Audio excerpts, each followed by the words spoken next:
What's happening YouTube? My name is Alex and welcome to a new review. For today I have the affordable Xiaomi Redmi 3S, and when I say affordable it costs between $120 and $150. Now we get two versions. We can either get 2 gigs of RAM or 3 gigs of RAM, 16 gigs of internal storage or 32 gigs of internal storage. Both versions come with a Snapdragon 430. I got to try out the version with 3 gigs of RAM and 32 gigs of internal storage. So as I said before, we have the Snapdragon 430. We have a 4000 mAh battery inside, and that's a big battery for such a small device. We have a 5-inch screen with a resolution of 720p. So the 3S is made out of metal and glass. So the back it's all metal, the front it's all glass. Now the phone is very small considering that it's got a 5-inch screen, so you can easily hold it in your hand, which is very unusual these days because all the phones are this big. So yeah, this one is rather small. So starting with the back there, on the back there we are gonna find a 13 megapixel camera, the flash, and underneath that we are gonna see the fingerprint scanner. So yes, we even get a fingerprint scanner with this cheap device.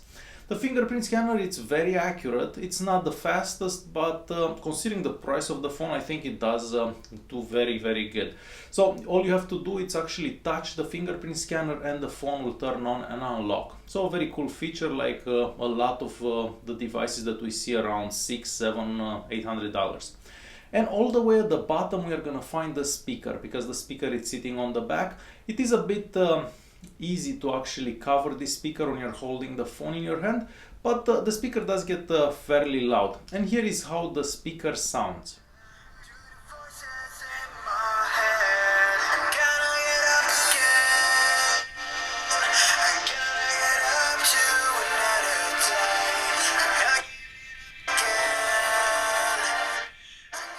Moving at the bottom of the device, so the bottom we are gonna find the charging port. It's a micro USB and a microphone, and we can connect some USB sticks or anything like that to the phone because it supports OTG. So very cool feature considering the price of the phone again.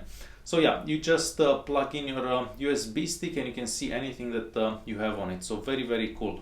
On top of the phone we are gonna find something that we don't usually see for devices this cheap. So we are gonna find an IR blaster. So yes, you can turn on, turn off your TV with the phone, and it does work really good. So I'm very happy to see that feature included on this phone as well. And aside from that, we are gonna find the 3.5mm audio jack.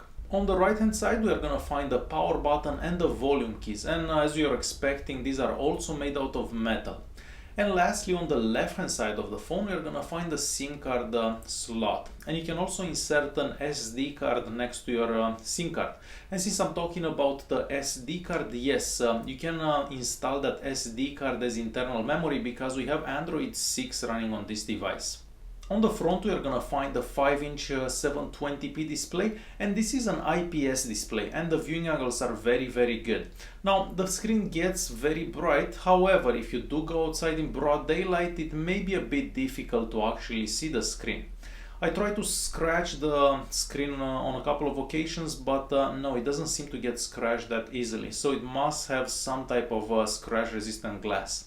Now, surprise, we even have a notification light on this device. So yes, for under $150 we even get a notification light that's sitting all the way at the bottom of the device, right under those 3 buttons. So we have the home button, the menu button and the return key. Those buttons do not light up.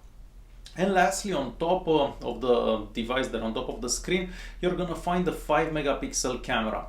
The camera is not the most amazing camera out there, but for selfies it does take rather decent selfies, and here is an example of a couple of selfies that I took today. And with such a small phone we have a very big battery. We have a 4000 mAh battery, and the results that I got on the battery are rather good, so you can keep this phone going forever and ever. Keep in mind that this was the beginning and I didn't actually have that many apps installed and so on, so the battery life will decrease over time. But for now, at the beginning, whenever you start using the device, the battery keeps going and I can see myself going for like 2 days on one battery charge. So very good battery life, better than a lot of phones on the market.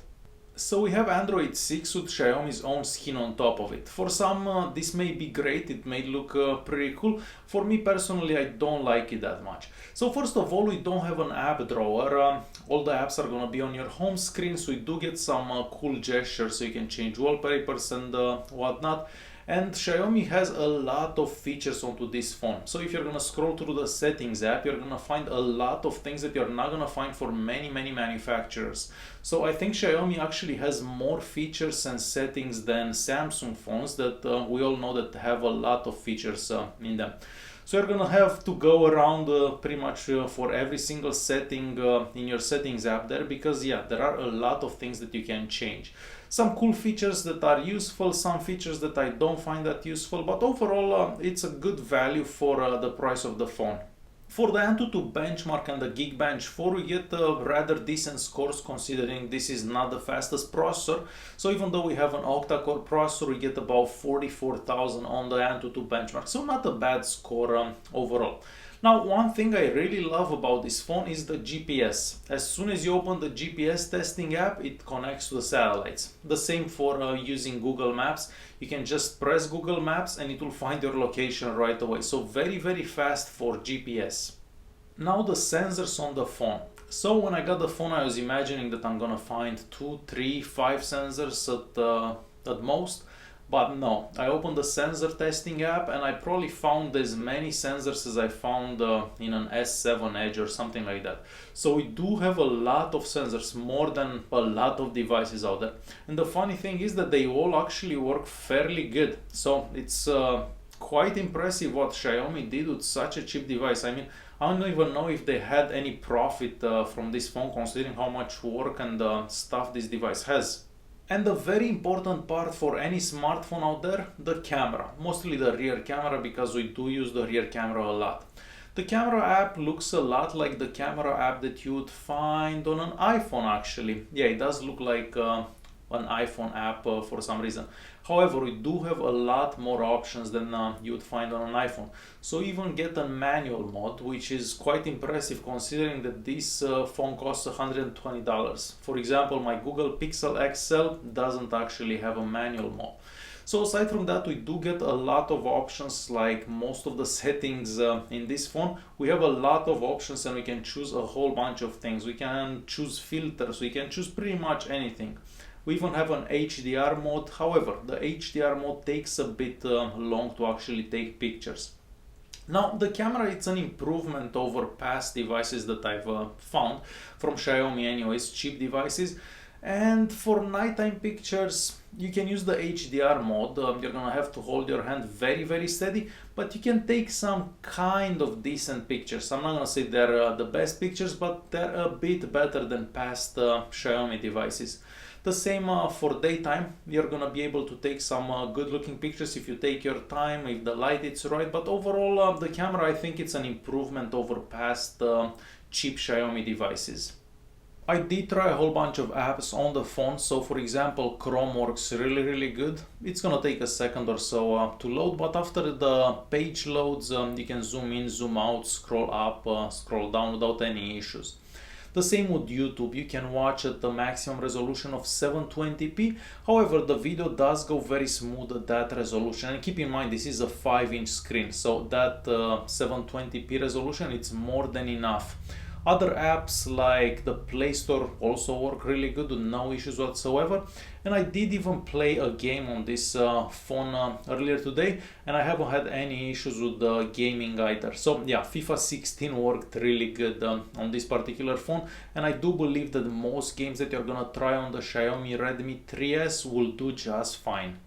And it's time to conclude this video. Who'd have thought 3 years ago that we could actually buy a phone made out of metal for under $150 with a fingerprint scanner, with a screen that's got a 720p resolution, with an octa-core processor and a 4000 mAh battery. Yeah, not me, that's for sure. So we do get a lot of value for the money for this particular phone, which is a really good thing, because we as consumers, we do need a lot of value for our money. So if you're looking for a cheap device that performs well, this is probably a really good choice. If you guys have any questions, feel free to leave a comment down below. Hopefully you enjoyed the video and you can press that like button. Don't forget to subscribe and I'll see you in the next one. Thanks for watching.